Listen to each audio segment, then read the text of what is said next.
Hello, সবাইকে স্বাগত জানাচ্ছি ছোট্ট একটি ট্রেনিং এ এবং খুব ইম্পর্টেন্ট একটি ট্রিক্স ইন এক্সেল। আমাদের প্রায়ই দরকার হয় যে এক্সেলে কিভাবে স্পেল নাম্বার করতে হয়, অর্থাৎ ইনওয়ার্ডস করতে হয়। একটি নাম্বার থাকবে, সেটিকে আমরা কিভাবে ইনওয়ার্ডসে লিখে এই ইনওয়ার্ডসটি হাতে লিখতে গেলে আমাদের অনেক সময় বেশি লাগে, আবার হচ্ছে ভুল হয়ে যাওয়ার সম্ভাবনা থাকে এবং খুব ছোট্ট একটি কাজ করে আপনি এটিকে অটোমেটেড করে ফেলতে পারেন। কিভাবে?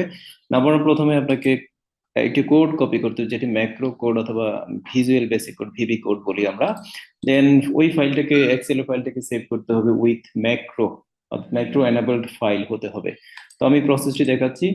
আপনার এক্সেল এর ফাইলটি ওপেন করে তারপর অল্টার F11 চেপে আপনি ভিজুয়াল বেসিকের উইন্ডোতে চলে যাবেন।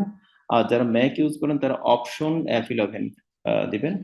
তারপর উপরে ইনসার্ট পাবেন এবং মডিউল পাবেন, সেখানে ক্লিক করলে এই এই বক্সটি একদম ফাঁকা একটি বক্স আসবে। লাইক আমি যদি একটু মডিউলে ক্লিক করি, এরকম একটা ফাঁকা বক্স আসবে। এই ফাঁকা বক্সে এই কোডটিকে কপি করবেন। কোথায় পাবেন এই কোডটি? আমাদের ভিডিওতে ডেসক্রিপশনে এই কোডটি দেওয়া আছে। বাই চান্স কোনো কারণে এই কোডটি যদি কাজ না করে, তাহলে আমাদের সাথে কন্ট্যাক্ট করবেন, আমরা এই কোডটি আপনাদেরকে প্রোভাইড করতে পারবো ফর ফ্রি। এই কোডটি ইনসার্ট করার পরে এইখানে এটিকে হয় মিনিমাইজ করে দেন, অথবা এক্সেলে ক্লিক করেন, অথবা আপনার এক্সেলের উইন্ডোতে চলে যাবেন। এবার আমরা দেখি কোডটি কাজ করছে কিনা।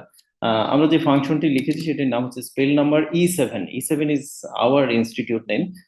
আপনি চাইলে এটিকে এডিট করে আপনার মতো করে নিতে পারেন, কোনো অসুবিধা নেই। এইভাবে যদি নাম্বার দিই তাহলে কাজ করবে, অথবা আপনি আবারও ফাংশনটি লিখে যে কোনো একটি নাম্বার ওই সেলটি দেখিয়ে দেবেন, এটি কাজ করবে। ওকে, তাহলে আমাদের ম্যাক্রো কোডটি দেওয়া হলো এবং টেস্ট করা হলো। This time you have to save your file in macro format. Macro ফরম্যাটে সেভ করতে গেলে আপনি জাস্ট সেভে ক্লিক করবেন।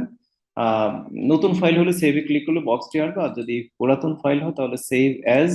দেন হচ্ছে এই বক্স থেকে ম্যাক্রো এনেবল ফাইল ফরম্যাট হচ্ছে macro excel macro enable workbook XLSM। এটি না দিলে কিন্তু আপনার ফাইলটি সেভ থাকবে না, পরবর্তীতে আবার কাজ করবে না। তো সেভ দিয়ে দিলাম, ফলে এই ফাইলটি পরবর্তীতে আপনি ওপেন করেন এবং কাজ করেন। তো আহ, এইভাবে আশা করি আপনারা কাজ করতে পারবেন।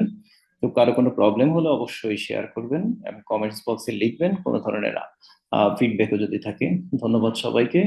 ভালো থাকেন, সুস্থ থাকেন।